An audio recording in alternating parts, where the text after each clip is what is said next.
Bonjour tout le monde, bonne nouvelle année, bienvenue au 30e épisode de Découverte Franco.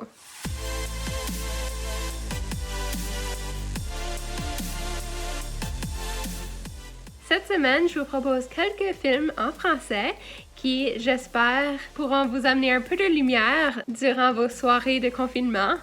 Ce sont des comédies qui valent la peine de découvrir. Numéro 1, un de mes films préférés, Le Dîner de cons. Le Dîner de cons, c'est un film réalisé par Francis Weber et qui est sorti en 1998. C'est une adaptation de la pièce de théâtre du même nom. L'année de sa sortie, le film a remporté 3 prix César. Ça a été un énorme succès en France. Je l'ai vu au moins 3 fois, puis c'est toujours aussi bon.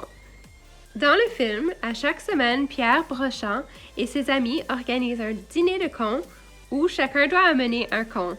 Celui qui a trouvé le plus spectaculaire est déclaré vainqueur. Brochand a trouvé la perle rare, un con de classe mondiale, François Pignon, un fonctionnaire au ministère des Finances et passionné des maquettes en allumettes. Ce qu'il ignore, c'est que Pignon est passé maître dans l'art de déclencher des catastrophes. Quand on est con. Un dîner de cons. Vous ne connaissez peut-être pas le principe. Chaque invité amène un con. Oui, il est là, oui. Il a une belle tête de vainqueur. Qu'on ait 20 ans, qu'on soit grand-père, quand on est con. Il s'appelle Juste Leblanc. Ah bon, il n'a pas de prénom? Je viens de vous le dire, Juste Leblanc. Leblanc, c'est son nom, et c'est Juste son prénom. Monsieur Pignon, votre prénom à vous, c'est François, c'est juste? Oui. Eh bien, lui, c'est pareil, c'est juste. Quand on est con, on est con. On a assez perdu. Numéro 2, un film que je viens tout juste de visionner, Le sens de la fête, aussi connu sous le nom C'est la vie.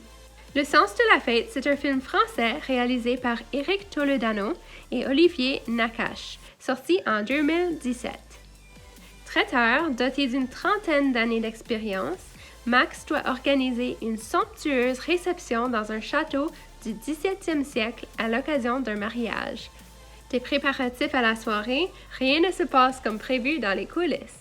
Votre comportement, votre politesse, c'est la vitrine de la réception. Non, je veux personne dans le champ. Regarde, il y a une vieille dans le champ. La vieille, c'est ma mère, hein. Je vous ai dit que je voulais un truc sobre, chic et élégant. Oui, mais c'est complètement l'esprit. Ce soir, c'est une soirée agréable qui nous attend, une soirée chic, sobre et agréable. Aouh! S'il vous plaît! Attendez, il me fait peur, lui, là. Hein. Je veux voir toutes les mains en l'air, tout le monde les mains en l'air. Everybody! Je peux vous faire apparaître un truc énorme. Alors, c'est pas un oiseau, mais c'est de la famille des volatiles. Attention, 3, 2, 1... Un poulet. On a un client important qui nous a fait confiance pour qu'on lui organise un mariage clé en main. Je dois vous préciser quand même que je suis pas un grand orateur. Eh ben, ferme ta gueule, alors. Ça sera plus simple. Donc, je compte sur vous pour que ce soir, particulièrement, on fasse une belle soirée. Excuse-moi, tu peux prendre le plateau, là, faut que j'aille dans la cuisine. Comment? Ah, pardon. Numéro 3, je vous propose 2 séries de films québécois. Ce sont des films que je trouve super drôles. Bon Cop, Bad Cop 1 et 2 et De Parents flics 1 et 2. Bon Cop, Bad Cop, si vous ne l'avez pas déjà vu, c'est un film d'action québécois sorti en 2006. Le film raconte l'histoire d'un policier québécois, David Bouchard, et d'un policier ontarien, Martin Ward, qui doivent unir leurs forces malgré leurs différences. Le film se déroule en particulier au Québec et en Ontario. La suite est sortie 11 ans plus tard, en 2017, et les films abordent avec humour et ironie le thème de la dualité nationale canadienne. De Parents flics est un film québécois réalisé et co-scénarisé par Émile Gaudreault et sorti en salle en 2009. Il s'agit d'une comédie policière mettant en vedette Michel Côté et Louis-José Hood dans les rôles de 2 policiers, père et fils, qui se détestent.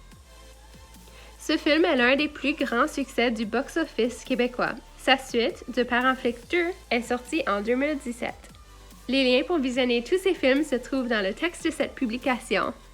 D'autres choses à découvrir dans l'univers franco. Je vous invite à aller voir la revue de l'année franco-ontarienne de TFO, Flippon 2020. À la prochaine!